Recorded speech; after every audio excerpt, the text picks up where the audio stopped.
Chapter 26 Melting Point. Nothing mattered anymore. It had been a week since Sunset had moved into her own house, a week since Applejack proved she was beyond forgiveness, and nothing mattered anymore. Sunset had known that for a long time, but everything changed once it really sunk in. While she continued to go to school to fill her time, she was done playing nice. For the past few years, Sunset had worked to make a name for herself. Freshman year had been slowly building popularity. Sophomore year had been spent dividing the school into more manageable cliques, and in junior year she earned herself titles and crowns by making the most of the work she'd put in. Everything had been carefully planned for the best long-term payoff. But there was no long-term anymore. Everything Sunset had accomplished brought her to where she was, and that was all there was going to be. And this life she'd made for herself, it just wasn't good enough. By coming out into the open and dominating everyone into doing whatever she wanted, she was throwing away her ability to play the innocent one. That didn't matter. Even if word got back to the faculty, there wouldn't be time for them to do anything. The whole school could hate her and it wouldn't make any difference, so long as they also feared her. There were only 3 people Sunset could be said to be at all close with, and she had no doubt that Snips and Snails would stay by her side. Flash, on the other hand, had only been a matter of time. Still, she had thought he might stick around for a little longer, but there was no denying what was coming when she got his text. "Sunset, we need to talk. Meet me at the pizza place." It was tempting to just not go. It wouldn't really matter.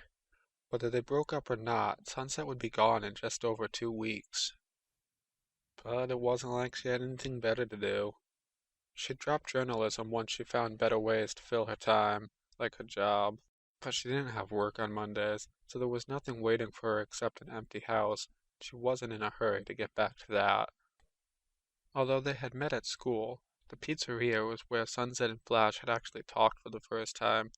It remained a consistent destination throughout their relationship, in equal parts because of its proximity to the school and Flash's overly sentimental nature.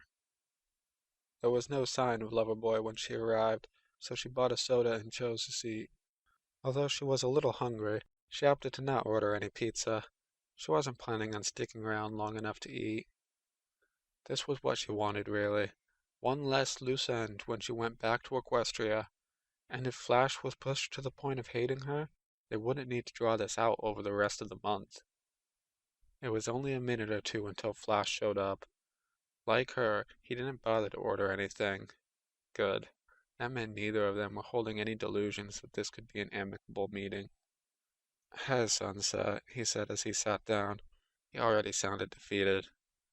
"I've been trying to get a hold of you all week." "I've been busy. You know I work on the weekends." "That's never stopped you from calling me after work before." That was a fair point, and he was probably expecting at least an apology, if not a better explanation. He wasn't going to get either. "So what did you want to talk about?" Flash seemed to take note of the lack of apology, but didn't comment on it. "What the hell's going on? Do you really think I haven't noticed everything this past week? You've been openly threatening people, instigating trouble, blackmailing?" "In my defense, all 3 of those are basically the same thing." "This isn't funny, Sunset." Flash pressed his hand against his eyes and took a deep breath. "I want the truth. What's all of this about?" Sunset thought for a moment. "The truth? Sure, why not? It's not like it really matters anymore." She folded her hands on the table and sighed. "The truth is that I'm tired, Flash. I've been pushed to my limit for so long, and eventually I just broke." "You're tired?" Flash repeated incredulously. "So what? You're stressed from working so much that you're taking it out on everyone else? That doesn't make your actions any more okay, Sunset." "You're right," Sunset said with a shrug. "Nothing makes my actions okay because they aren't okay. But you misunderstood me. I'm not tired because of school or work or anything to do with getting emancipated. All that stuff is the main reason I'm still sane. I'm tired of pretending. The years you've known me have all been an act. The girl who's been terrorizing the school? That's the real Sunset Shimmer. I don't believe that. The Sunset I know had some problems with people, sure, but she's a good person. Sunset grinned and leaned back. No, she's a good actor. And, let's be honest, you weren't hard to fool. You saw a cute girl who let you be the big hero and help her when she was alone. She was nice to you, she laughed at your jokes, and she leeched off your growing popularity to make her way to the top. It was strange seeing Flash so upset. He was normally so easygoing that his clenched jaw and balled fist looked completely out of place. So you're telling me everything we've had is some big lie? Well, Sunset tapped her chin, then lifted her finger and smiled. Oh, the sex was fun, so at least there was that. Flash didn't seem to be comforted. In fact, he seemed to be taking it even worse. He couldn't even find anything to say. I'd say I hate to break it to you, but I agreed to only tell the truth. Since Flash didn't seem to be leaving her talking, Sunset continued. Let's get down to it then. For us to be over, there would have needed to have been an us in the first place. But it's always just been me and my plan, and you were only ever here as a small part of that. And after this conversation, I think it's safe to say that the illusion of us is over. Flash let out a mirthless laugh. Huh, that's for sure. I can't believe this.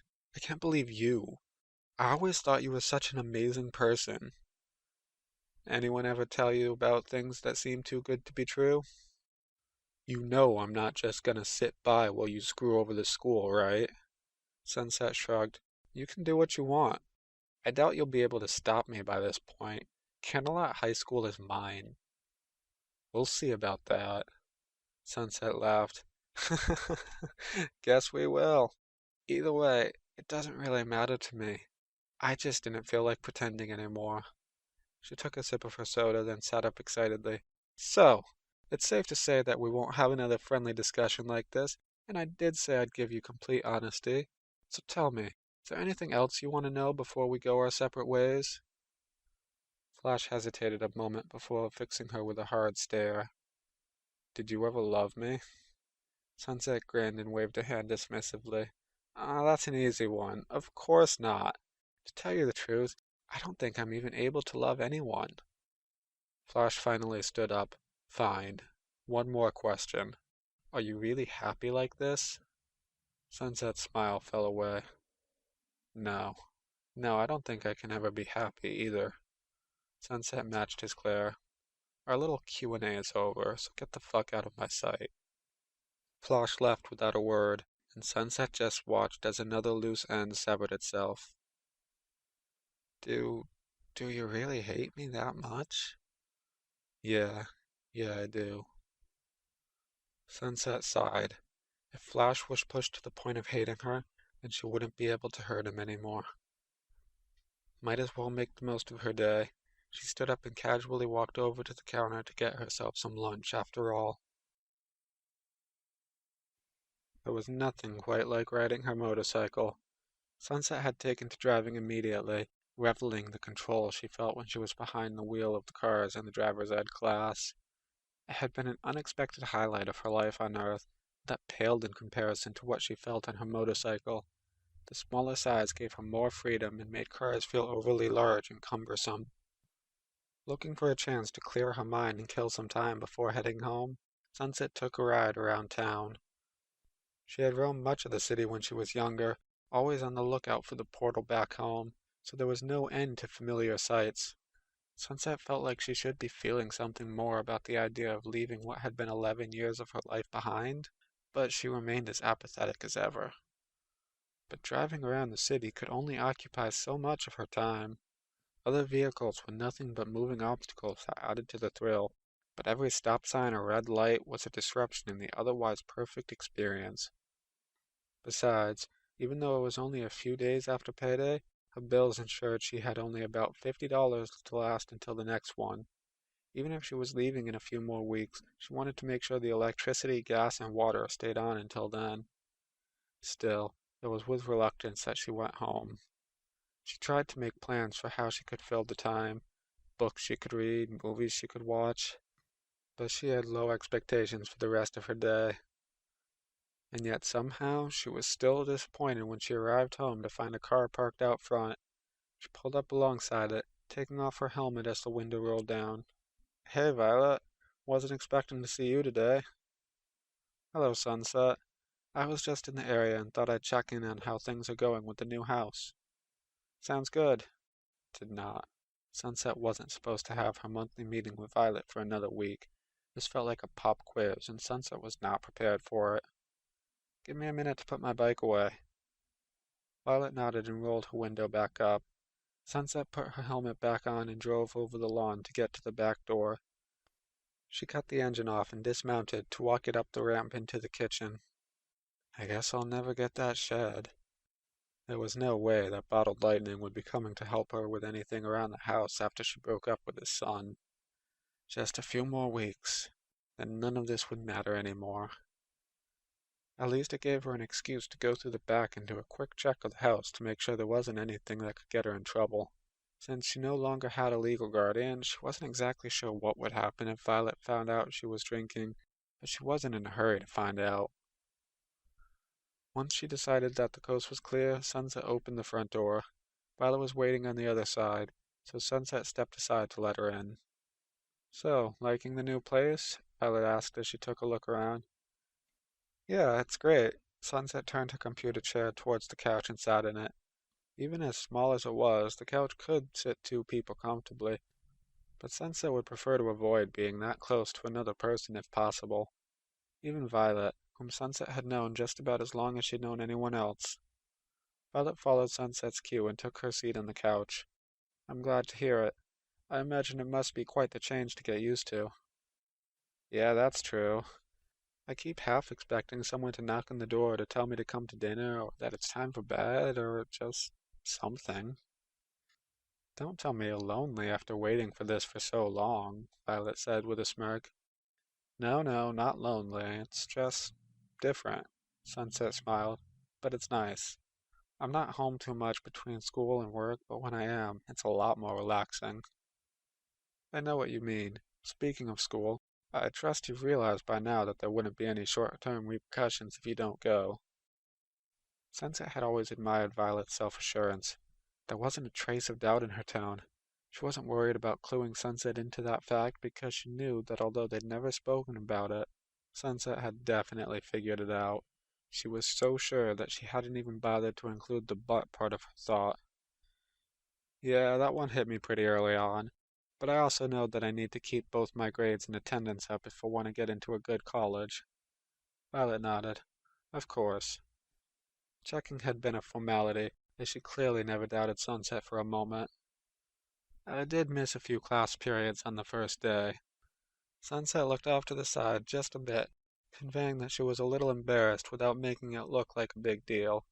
She could probably get away without saying anything, but she wasn't sure what school records Violet still had access to. "I fell asleep with my phone in the other room, so I didn't hear the alarm go off." Violet chuckled. "Those morning reminders weren't always so bad, it seems." "Yeah, that's fair. I've been a lot more mindful of keeping my phone on me since then. I don't think I'll have this problem again." "I'm sure there's nothing to worry about. A few missed classes is hardly the end of the world, especially with your otherwise stunning record." Sunset moved back into her grain with the compliment. "Yeah, I've already made up the work." "Of course, ever the initiative one." "As always." Sunset couldn't shake the feeling that she wasn't managing the social situation properly. Then it hit her. "Oh, can I get you something to drink? Sorry, I'm not used to company." Violet chuckled. "I'm fine, thank you, though." It was strange to think of Violet as her guest. It was strange to have a guest in general. The only person to visit her house since everything was set up had been Flash, and he had hardly felt like a guest. His being around had become such a normalized thing, and it was stranger to think that he wouldn't be there in the future. Flash had been there when Sunset was looking through the few options available to her budget. He'd been there when the landlord gave her the keys and it was officially her house for the first time. He was there to help her bring in the furniture when she bought the first groceries on the day she made the final move from New Horizons. Flash had been there for every step of the way, and now he'd never be there again. Sunset? Sunset blinked and realized that Violet had been talking while she drifted into her thoughts. Sorry, what was that? I asked if you sent in your first bill payment. I believe the electric was due. Oh, yeah, it's taken care of. And I have a little money left over for some things I need to get at work. Violet paused for a moment before continuing. Is everything okay? Sunset broke into her best reassuring smile. Everything's great. The electric bill is paid and next payday will cover the water, and even with groceries I should have a little breathing room on that check. Ah, I see. You did know that money would be tight going into this. Sunset's smile faltered at Violet's misunderstanding. Yeah, and it's fine. Unless something unexpected happens while I'm still getting settled into the house, I shouldn't have any problems with money. Violet considered for a moment. Okay, I believe that's not what's bothering you, but I don't believe nothing's wrong. Was it that obvious? Sunset sighed. It's been a bad day. Flash and I broke up. Oh, I'm very sorry to hear that. Do you want to talk about it? There wasn't anything she could talk about. Nothing but years of emotional manipulation to get her where she needed to be. I think it was the house. Flash got the idea that because I'm living alone now, things between us would be more intimate. Oh, I see. I have to say, I'm surprised to hear that. He always seemed like a very genuine young man. Violet shook her head. I know it might not make you feel any better right now, but you made the right call. Yeah, I've got too much going for me to risk anything by, well, you know. Although Sunset had no problems talking about sex, pretending like she was embarrassed about the subject would help sell her lie much better. I should have never bothered focusing on a relationship anyway. It's just a distraction from working on my future. I don't think that's true. While you're better off without someone pushing your boundaries, there's nothing wrong with spending time on a relationship. You are allowed to be a teenager, you know. I guess. Just as Sunset had hoped, Violet seemed to find the conversation awkward. That meant she wouldn't linger on it for long. I'll be honest and say I'm not the best person to go to with problems like this. But trust me when I say that one of the worst things you could do to yourself is let this ruin your perception of relationships. I understand that you want to focus on your future, but you are going to succeed. You're one of the most impressive people I've ever met, and you have endless possibilities in front of you. Spending some time on things like friends and romance will help keep you from burning yourself out. At least avoid burning out was better than don't end up alone. For someone who's not good with this stuff, it sounds like you've got plenty of advice. I can do advice. It's just the emotional stuff I'm not as good with. Sunset smirked. Luckily for both of us, I'm pretty well adjusted. Yes, that is true. Even so, Violet still seemed to be struggling with finding something to say. She gave up before long. You know, I'm sure Miss Rose would love if you stopped by for a visit. Is that just a way to pass my emotional well-being off to someone else? There was something about Violet that made it really easy to cut through the awkward social games. Even as Sunset pointed out the obvious trick, Violet still grinned as if that was just part of the plan. I prefer to think of it as realizing there isn't going to be one person who can do everything. I can help you with a lot of things, but for emotional support, you really should go to Miss Rose. Alright, I got it. I'll definitely keep that in mind. Good. In that case, is there anything you need that I could help you with? Sunset pretended to think for a moment. No, nothing comes to mind. Very well then. Violet stood up, so Sunset did the same. In that case, I'll see you next month. How does October 3rd sound? After school, of course. Not that it really mattered, but Sunset checked the calendar on her phone. She'd be in Equestria by then, but she needed Violet to think she'd have a reason to be unsure about work. Sounds good. We're counting this in place of next week's meeting then? Yes. There won't be much to our meetings anymore, I'm afraid. Until you're 18, you are still my client, but my work with you seems to be done. There's no need for me to make sure you aren't being mistreated anymore, and I have every confidence in your ability to see to your future. I suppose that's true. Still, Feels weird to think about. Violet walked towards the door, but stopped after a few steps. I do hope you realize that I'm here for you just as much as I always have been, however. If you ever are in any sort of trouble, I'm only a phone call away. I understand. Although it was hardly necessary in this small house, Sunset still walked Violet to the door. Thanks, Violet. I'll see you next month. Take care, Sunset. Next month wasn't going to come. Sunset would be back in Equestria by then, and she would never see Violet again. And all she could do was watch as another pillar of what had been her life in this world walked away from her. That made it a productive day. Two of the people that Sunset no longer needed were taken care of for good. There was hardly anyone left now. Snips and Snails were really the last loose ends, but she'd keep them until the end. Just me by myself, then. The house seemed oddly quiet. Noise was something she'd taken for granted while living with so many kids at the orphanage. She had always thought that she wanted quiet until she got it. Most days, she left a movie or some music on even if she wasn't paying attention. Anything to beat the silence. Anything, apparently, even included the one thing Sunset hated most. Although she couldn't have placed why she did it, she walked into the bathroom. But, to her surprise, the mirror only showed her normal reflection. Always be here, huh? So where are you, bitch? There was no answer from her reflection. Sunset narrowed her eyes as she stared at herself and placed her palm against the glass. It was cold and solid. Pathetic. Sunset left the bathroom and looked at the TV. She thought about putting on a movie, but she wasn't really in the mood.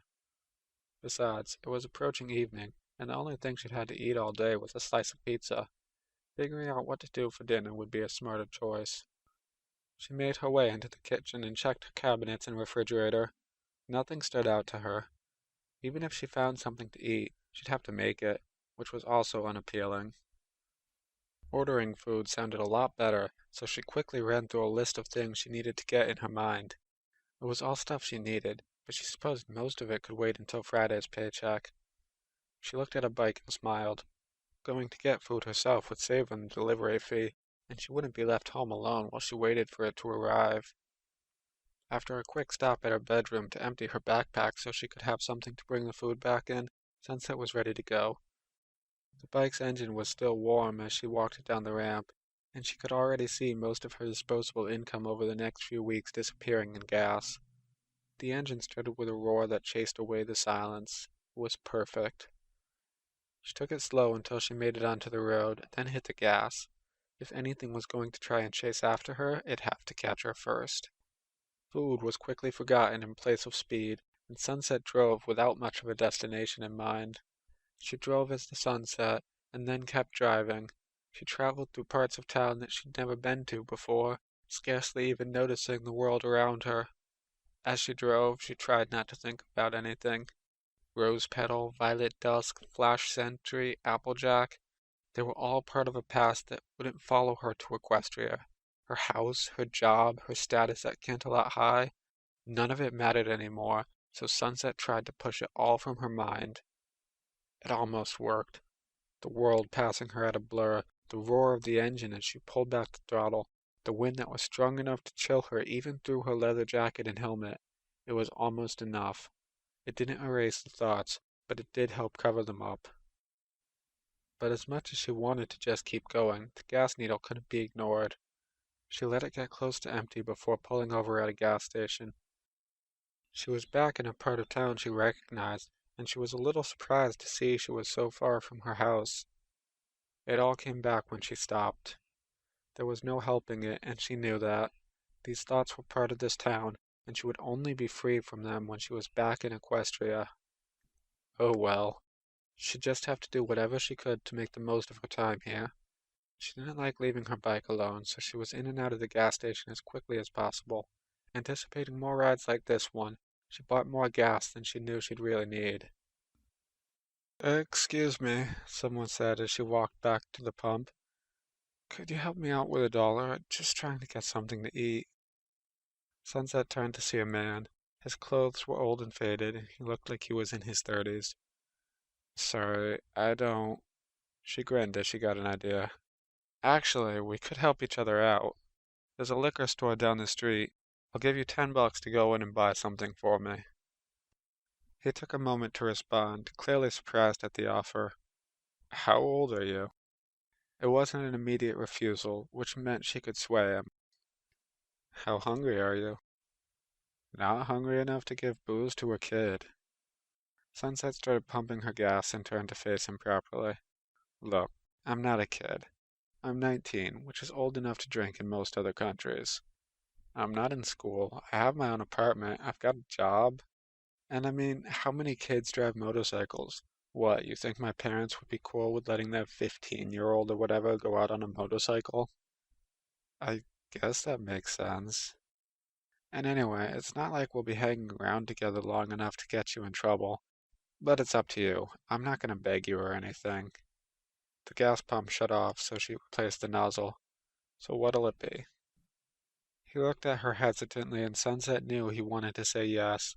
Unfortunately, he had the distinct look of someone who was going to wind up saying no, however. $20 if we can get going. Not really in the mood to stay around here. Even with the price doubled, it took a moment before he caved. All right, fine, let's go. Sunset wasn't thrilled about having a passenger on her bike, but it wasn't far. At least he kept his hands on her shoulder and didn't use their ride as a chance to get grabby. She parked far enough from the door that no one inside would be able to get a good look at her, but she kept her helmet on just in case. Her passenger dismounted quickly, likely in a hurry to get the whole thing over with. Sunset pulled out her wallet and handed him $10. The biggest bottle of vodka that'll get you. You'll get the 20 when you come back out. He nodded and walked inside. Sunset took the chance to pull her backpack off and open it up. So much for getting food. Once she paid her accomplice, she'd be completely broke until payday. At least he was in and out quickly, and the bottle he brought was the right size for the price. Here, you sure you can handle this? It's heavy stuff.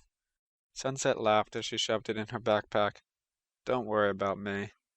She could hardly believe he hadn't demanded the money up front. It was almost enough to tempt her to drive off, but the last thing she needed was to provoke him to grab her while she was getting the kickstand up, so she gave him the money. Enjoy your meal. Hey, could you bring me to... Sunset drove off before hearing where he wanted to go. He'd been paid far more than he should have been, and besides, he really wasn't her problem. All that was left to do was go home, make a frozen meal, and maybe watch a movie while she got too fucked up to remember how much she hated everything. Sunset didn't go home. She approached a road she should have turned on, but she just kept going straight. She wasn't going anywhere specific, but still, she kept driving. Sunset knew this part of town, but she didn't generally like to be in it. It was a nice neighborhood. Houses were mostly all 2 stories and had large yards. They didn't look identical like the suburban ones. People were usually inside by the time it got dark out, and it always made Sunset uncomfortable. It wasn't so much the idyllic, quiet town feel that bothered her. It was really just one home, one place that Sunset had spent years avoiding. It was exactly where she was going. She only realized it when she was already almost there, but sure enough, every turn brought her closer. She wanted to turn around, to go anywhere else, but she didn't. She wasn't even sure why, but for whatever reason, she stayed on course. No one was outside at Sweet Apple Acres, but Sunset could see silhouettes from in the windows. She pulled off to the side of the road, careful not to get too close or stop directly under a street light, and she just watched the shadows move inside the house. She couldn't tell what they were doing, but given the time, dinner seemed likely. What was she doing? Sunset didn't want to talk to Applejack, so why had she driven all the way to her house? She was amazed she even remembered how to get to Applejack's house. She had only been there once, and that had been 11 years ago. While she was stopped, Sunset pulled her backpack off of one arm and swung it around so she could open it. She lifted her helmet without fully removing it, opened the vodka, and took a swig. It burned her throat and left her coughing, but she liked the pain. She grimaced as she replaced the cap, then zipped up the backpack and put it back over her shoulder. Sunset took one more look at the house. Maybe she just needed to say goodbye to the place that gave her nightmares as a kid before she was rid of it for good. She didn't really believe that, but she also didn't know why else she'd be there. She pushed her helmet back into place and drove off. Past Sweet Apple Acres was Everfree National Park. Sunset had once ran into the woods as a kid, trying to escape the monster that lived in Applejack's barn. The road that went into the woods was poorly maintained, and Sunset had no idea where or how far it went, but she kept on it all the same. I'm always here to talk about anything you'd like. Sometimes the thing is all these old bones are good for anymore. Sunset pulled back on the throttle. If any thoughts wanted to chase her, they would have to catch her first. If you're worried that I'll get Sugar Breeze and Dewdrop in trouble, you should know they're really not my concern. Only you are. Sunset had never gone so fast. She pulled the throttle back as far as it would go. It still wasn't fast enough.